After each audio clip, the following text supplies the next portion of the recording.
Hello students, I am your educator Ritu. In today's video, we will learn about chromosomal theory of inheritance. Now let's get started.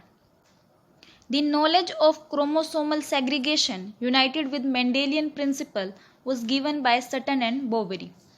This chromosomal theory of inheritance believes that chromosomes are the vehicles, that means carrier, of hereditary information, and they possesses Mendelian factors, that means genes, and they segregate and assort independently during transmission from one generation to the next.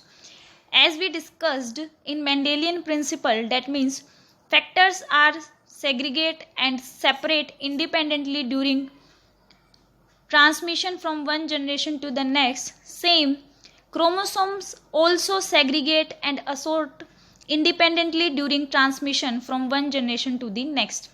So, Sutton and Boveri proposed this chromosomal theory of inheritance independently in 1902.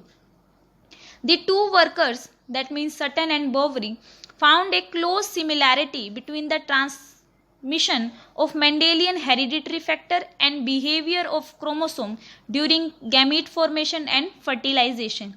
That means the knowledge of chromosomal segregation is united with Mendelian principle. That means these both have close similarity.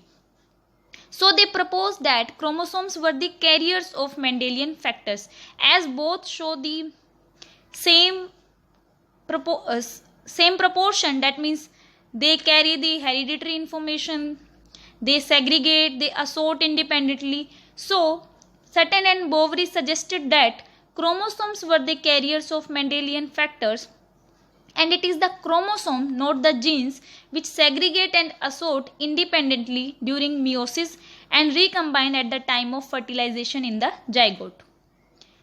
Further, De Vries, Correns and von Testermark independently rediscovered Mendel's result on the inheritance of characters. The salient features of chromosome theory of inheritance are as follows. Bridge between one generation and the next is through sperm and ovum, and the two, that means sperm and ovum, must carry all the hereditary characters. If we consider these are the parents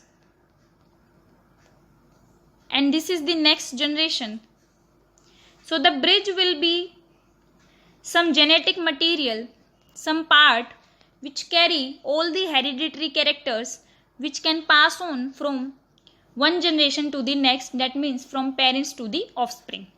Both sperm and egg contribute equally in the heredity of the offspring. Nucleus contains chromosomes, therefore chromosome must carry the hereditary traits. Nucleus. In every cell at the center, nucleus is present, and in nucleus chromosomes are present. The location of chromosomes are in nucleus. So, chromosome must carry the hereditary trait. Every chromosome or chromosome pair has a definite role in the development of an individual. If there is a loss of complete or any part of the chromosome, that will produce structural deficiency and functional deficiency in the organism. This part will be learned in the topic mutation in the next videos. Similarly, like the hereditary traits, the chromosome retain their number, structure and individuality throughout the life of an organism, and same from generation to generation. The two neither get lost nor mixed up, they behave as units.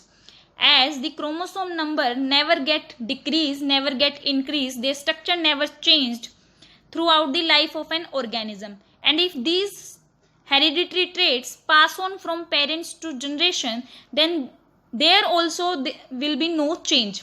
So the two, that means the hereditary traits and the chromosomes, neither get lost nor mixed up. They behave as units. Both chromosomes as well as genes occurs in pairs in the somatic or diploid cells. Diploid cells means germ cells.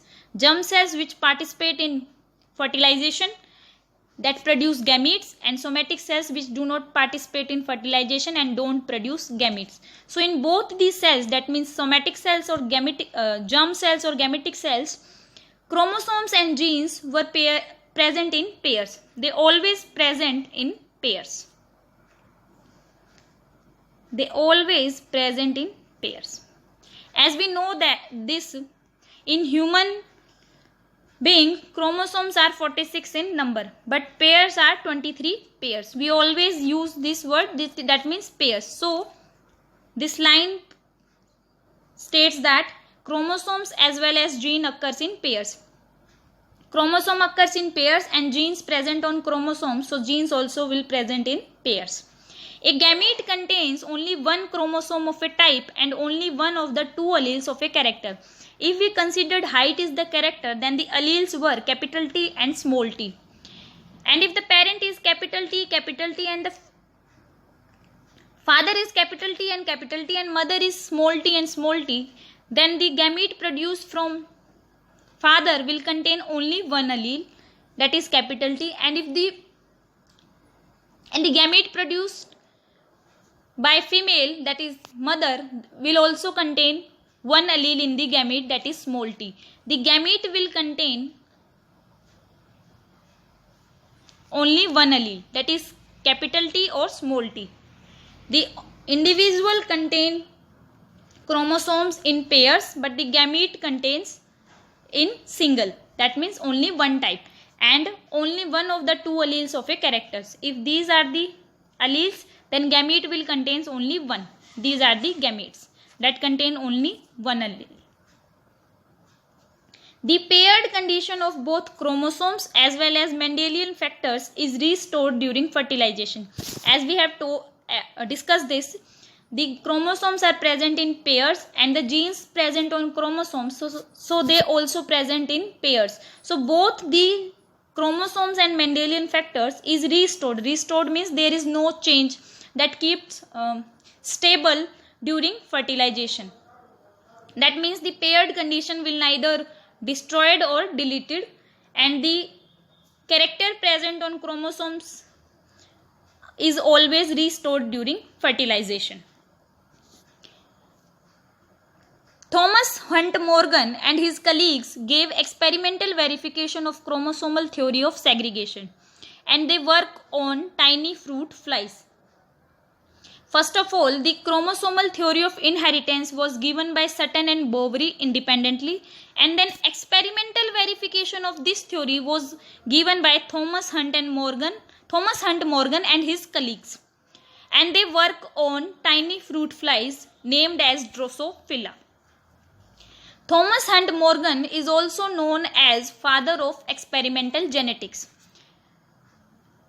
Mendel is known as father of genetics, and Thomas Hunt Morgan is known as father of experimental genetics, as he proved and gives experimental verification of chromosomal theory of inheritance. Mendel gives the idea about inheritance, and Morgan proves that experimentally that how the inheritance take place. So Thomas Hunt Morgan is known as father of experimental genetics, and Mendel is known as father of genetics.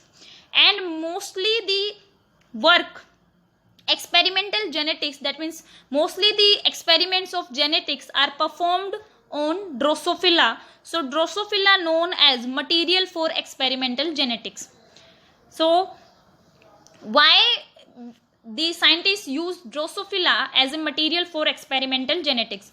First of all, its size is small, that is 2 mm. That is 2 mm. The size is very small, so it is easy to capture and breed.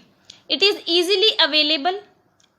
It can be reared inside bottles, as the experiments were performed in lab conditions. So the Drosophila can be reared inside the bottles very easily. A new generation can be raised within 2 weeks. With single mating produce 100 of individuals. A single mating will produce 100 of individuals, and the mating period, and after that mating periods, it will take only 2 weeks so that the new generation get mature and become adult. So a new generation can be raised within 2 weeks with single mating, and that single mating produce 100 of offsprings. Third, next one, the breeding is quite cheap, so it can be done throughout the year.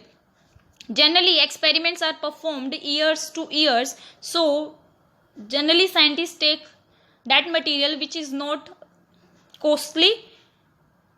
So breeding of Drosophila is quite cheap, so it can be done throughout the year. Morphologically, the size of female is larger than male, so it can be easily distinguished by the scientists. This is also the point, that's why they use Drosophila as a material for experimental genetics. This is all about chromosomal theory of inheritance. I hope you will get this. If you have any doubt, then please ask me in the comment section. Till then, if you like my work, then please subscribe my channel. Thank you so much.